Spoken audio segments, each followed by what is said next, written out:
You argue that crypto regulation is key, especially following Sam Bankman-Fried's guilty verdict. Why do you think regulation is so important, especially now? What did the SBF trial and all the information that came to the surface signal to people about crypto? Well, I think the key is if you have centralized entities, there's no assurances of transparency unless they're regulated. And to be specific, I'm talking about centralized financial services entities. What we saw with FTX and through the events of 2022 were a lot of crypto centralized entities that were mimicking TradFi entities, but kind of pretending to be decentralized or pretending to be something different because it was crypto. But if crypto is mimicking traditional market structure, it should be regulated as traditional market structure. I, like many other lawyers in this space, we want legislation, we want rules, we want an infrastructure so we can build on that. And we're not going to achieve the kind of scale that really has the true promise for crypto until we have a clear, comprehensive set of guidelines and accordingly appropriate regulation, particularly for retail investors who need that degree of transparency and that degree of assurances that the entity is self-policing itself and held accountable. So, what do you think lawmakers here in the US should prioritize in terms of crypto regulation, especially following that guilty verdict? Well, I think the guilty verdict is great because I see it as cathartic. I see it as a point in time. Justice has been served. Let's all move on. Let's all move forward. Look, Sam Bankman-Fried committed large-scale fraud wrapped up in crypto. There are going to be wrongdoers in every industry, in every asset class. It's never going to change. We saw major carnage with banking years and years ago, and those banks were heavily regulated. I've engaged in a lot of debates and productive discussions as to what could have been done differently with FTX, but it's most important now we reflect on this and we move forward. I think everyone has learned a lot of lessons from FTX in that really important, deep diligence needs to be done, questions need to be asked, red flags can't be ignored. We are all hyper conscious of regulatory priorities. Cboe Digital really prides itself on being a kind of a trusted, safe market option for institutional investors. So, we really value our relationship with regulators. It's clear to me that there's going to be a continued trend in enforcement in things like financial intermediaries, decentralized finance, whereas other areas like crypto infrastructure may be less of a focus because we're talking about risk to investors. So I think it's important to focus on that. And it's important from the crypto side of things. And I see this as an absolute priority to engage on a policy level to make sure that the rules being put into place make sense for crypto. The definitions aren't overly broad or overly narrow.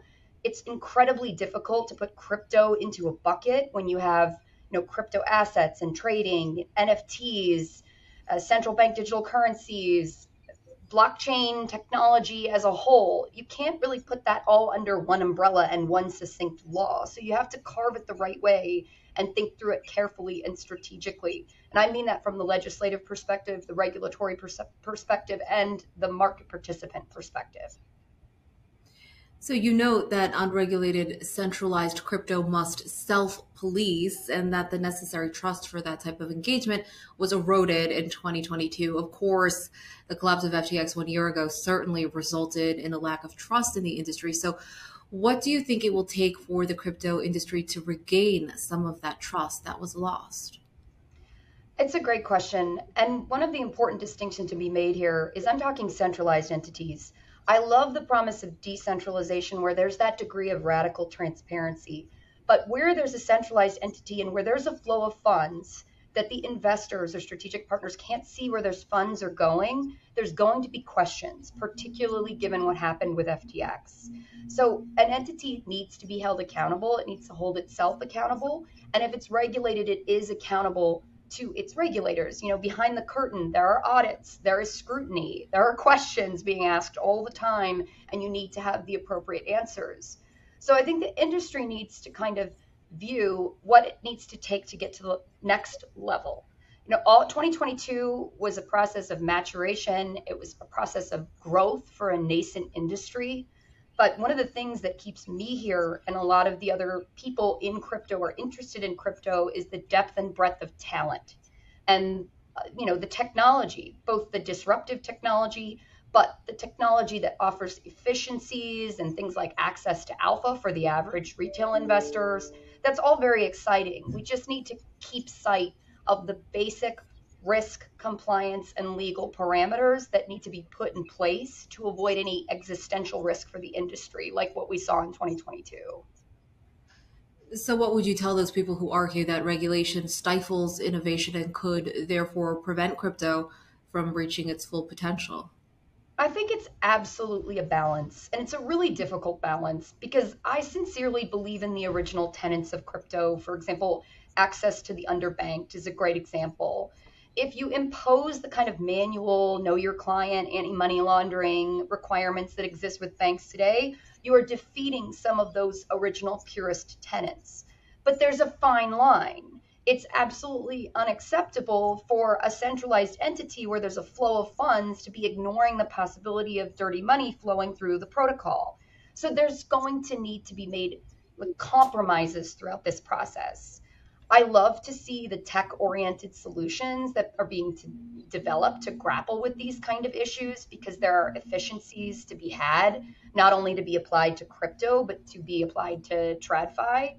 And I'm not going to pretend that there isn't a massive burden to regulation and compliance. Cboe Digital definitely invests in that, and it takes an investment, both headcount, standing up the original infrastructure. It's very difficult for startup entities to do that.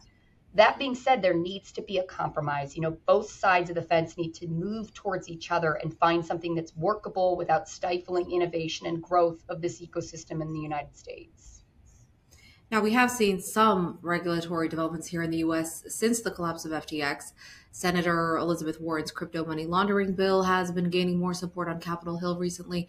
And over the summer, US lawmakers advanced the Fit for the 21st Century Act to establish a crypto framework. But do you think those bills will actually get passed? And were those developments enough?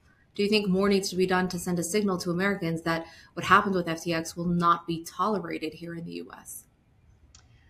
I actually think it might be the opposite. I knew that there was going to be an extremely punitive reaction to the events of 2022. And to some degree, that's appropriate. Legislators and regulators need to appropriately penalize the wrongdoers that perpetrated the events of 2022, that enacted carnage on the broader crypto ecosystem.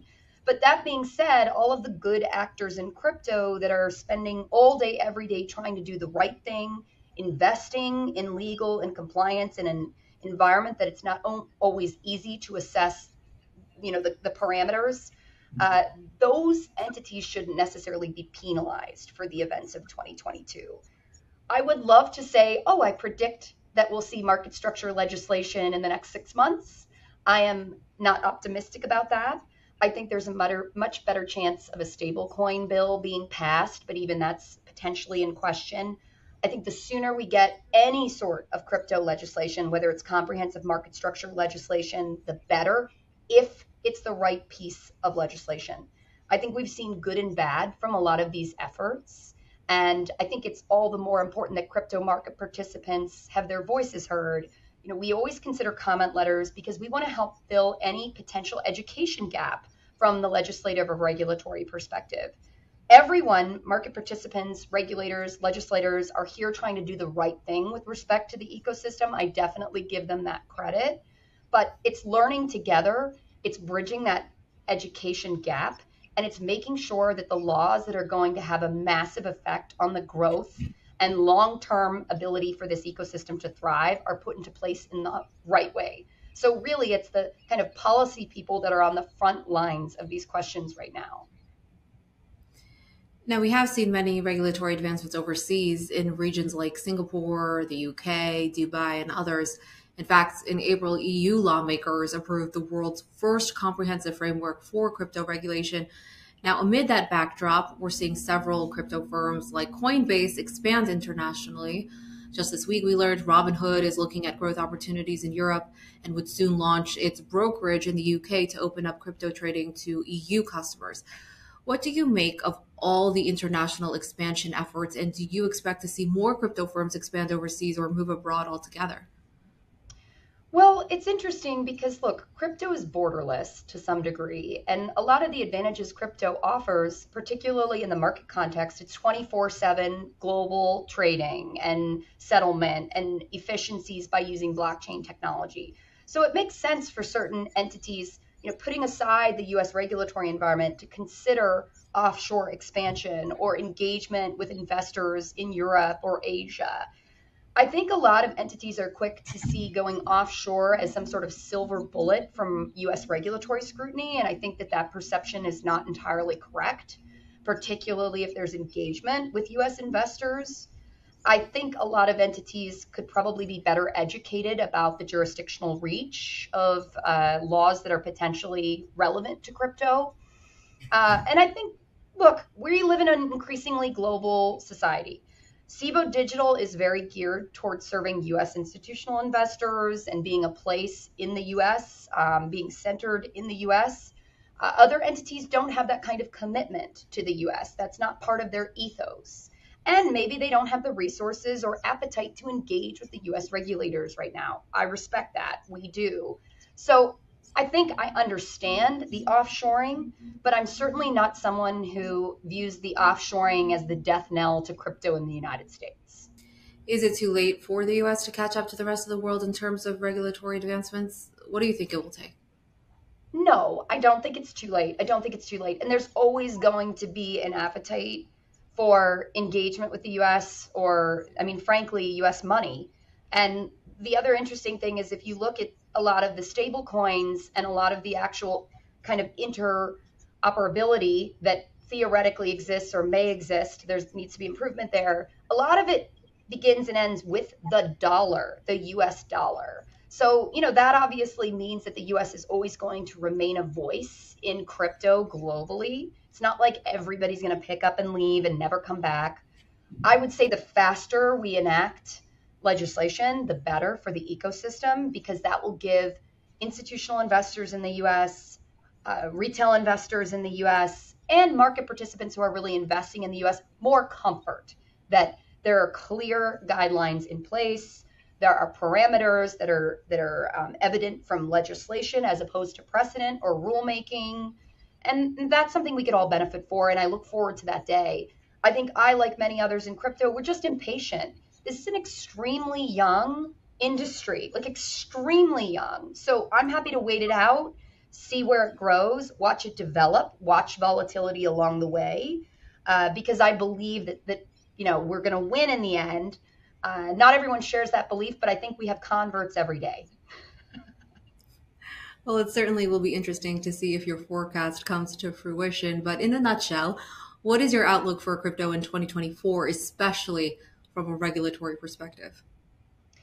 I hope we continue to see stabilization in crypto, both economically from market volatility. I hope we see the approval of a spot Bitcoin ETF soon, which will give institutional investors kind of additional interest in crypto. ETFs are really kind of a crypto wrapped up in a TradFi product, but it's a great gateway to engagement with digital assets. So I hope we see more people coming to the table. I feel confident that that will be the case. I hope that this is the end of the extreme volatility we've all experienced over the course of the past year, year and a half. I want to see slow and steady growth. I think that's probably best for the ecosystem.